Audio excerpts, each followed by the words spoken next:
Hello and welcome. Joining us today on CivilNet is Matthew Karanian, author and photographer. Many of us know him because of his wonderful work in the Stone Garden Travel Guide to Armenia and Karabakh. Matthew, you're joining us today from the shores of Lake Van. What are you doing there? Well, I'm here to see what the situation is like for the historic Armenian sites that we have in Van. Van's got just a wealth of treasures, and so much of it is unseen by most Armenians, unknown by most Armenians. We know that Van is the center of an ancient Armenian kingdom. We know that Van is the heartland of Armenia. But so many of us don't know just how much we really have and how much we have not yet lost. Matthew, tell us what you've seen so far. You've taken some wonderful pictures that we're going to share. Let's talk about some of these photos. What did you photograph? Well, I came to Van 10 years ago this year. And one of the things I really wanted to accomplish by coming to Van this week is to track and chart the changes, so that I've gone back to places that I went to 10 years ago. And my expectation, Paul, was that things would be worse, because this has been a track record for Turkey, for historic Armenian sites in Turkey, that our sites get worse and worse, they get destroyed.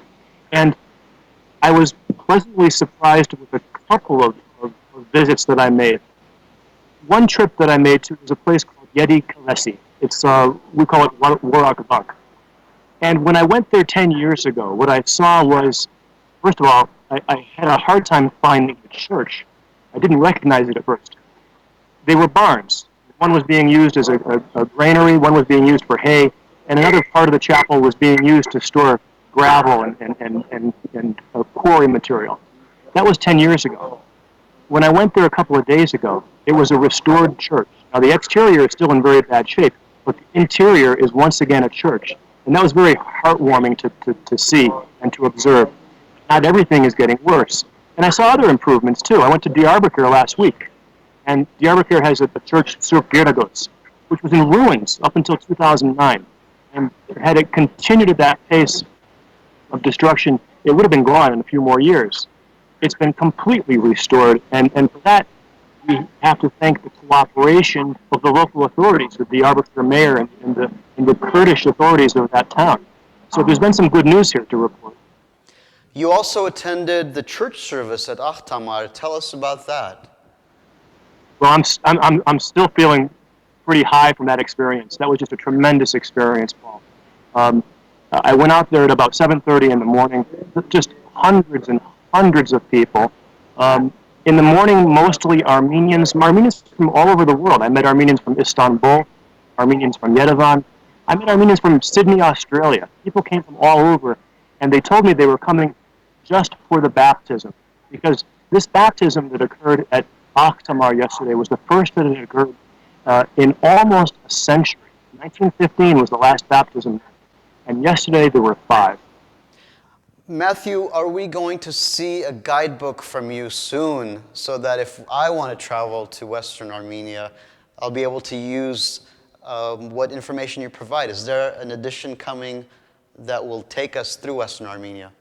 Well, Paul, that's why I'm here. I want Armenians all over the world to understand that this is still our homeland. It's not part of the Republic of Armenia, but this is our homeland, and we have a wealth of culture here that so many people don't really understand how to get to it, where it is, what the significance of it is. And what I'm doing is I'm traveling to these sites, trying to find them, first of all. And last week I had the benefit of being with Hachig Marajan, who's the editor of the Armenian Weekly, who knows the place inside out, and tracking what we've got, photographing what we still have, so that I can write about it, put it into a book, and make it accessible to people from the United States. One of the reasons we don't have more visitors to this part of the world is it's a little bit intimidating. You don't really know what to see, where to go, how to get there. And I think if we had something in a book format, it would be very helpful. You don't have your book, obviously, to find these churches and monasteries. How are you finding them? Are people friendly and helpful when you ask where there's an Armenian church or where there may be remains? What do you ask, and how do you go about doing it? It's like being on a treasure hunt. We go to a village, and we ask the people there. They're always Kurdish. These are all Kurds here. They're very few Turks. And we ask them, are there any churches nearby? I mean, that's what we ask. We ask them for Armenian churches. And they say, yeah, I think there used to be one up in the hilltop over there, or there's one over in the next village, and we go village to village looking.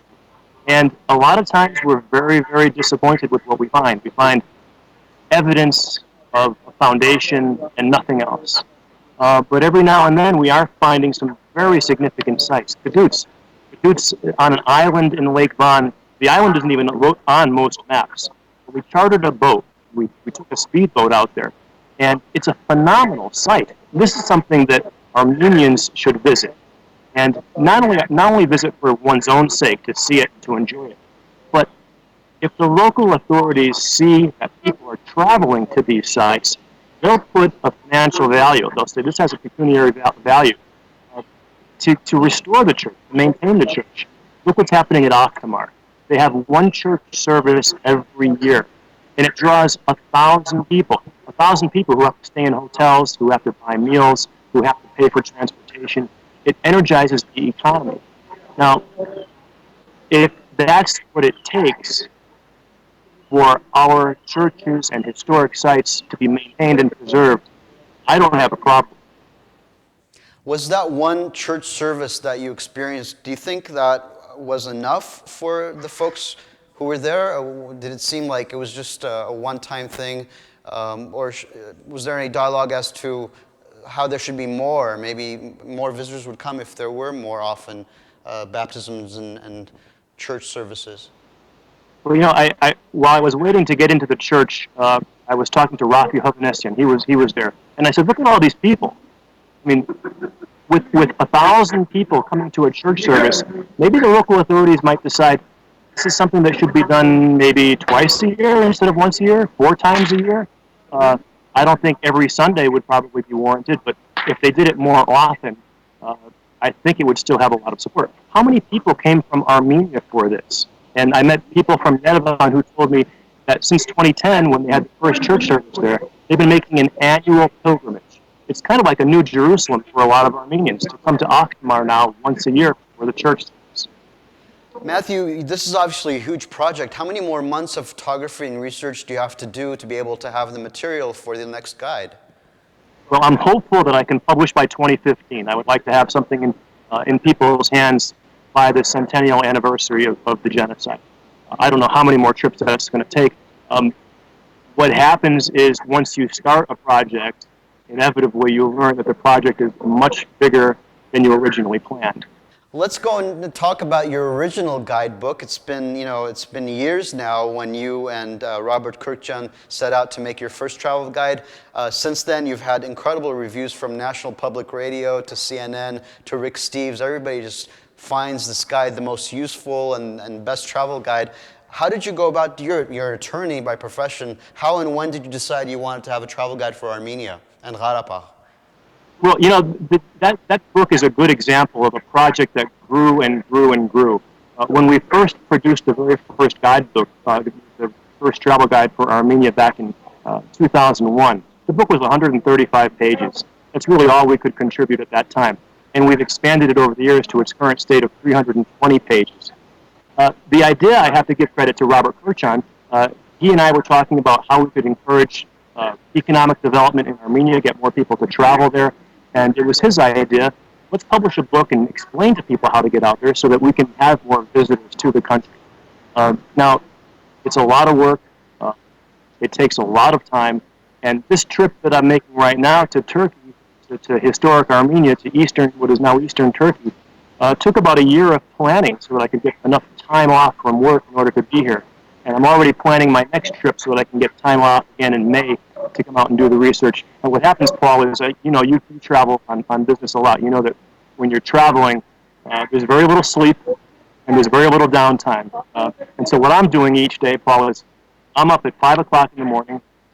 I'm doing my photography between 6 a.m. and 9:30 or 10 o'clock in the morning. Then I'm using the midday when the lighting is the worst to do other work, to do writing, and then back to photography again in the evening. So it's a very long day. It's about an 18-hour day.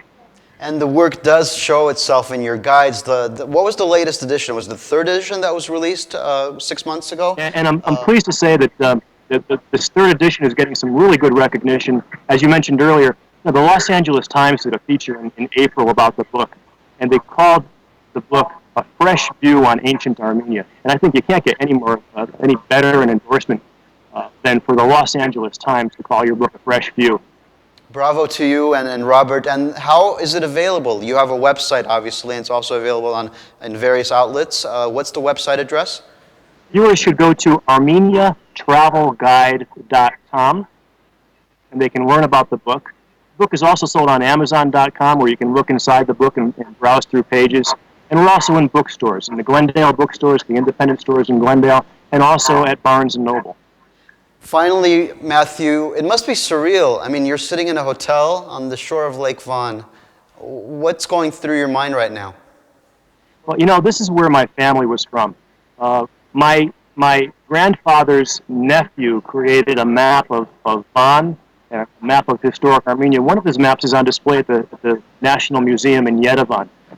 So I've got significant family ties to this region. In a way, it's kind of like coming home, but in a way, it's also I feel a little bit like a foreigner here because there are so few Armenians to speak to. But it is, Paul, I agree, a very, very surreal experience to be, for example, just the other day walking through the town of Old Van and walking through what are now trails but may have been streets in the time of my grandfather when he was here back in 1914, 1915.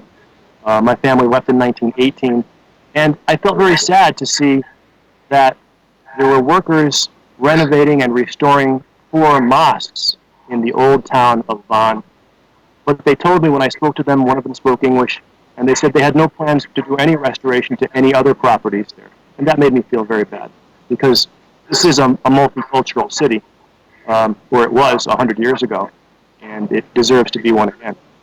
And we are thankful that you're there chronicling what is left and sharing with us through your future editions of your travel guide. Matthew Karanian, thank you very much for your time this afternoon. Thank you for inviting me, Paul. And we'll see you next time on CivilNet.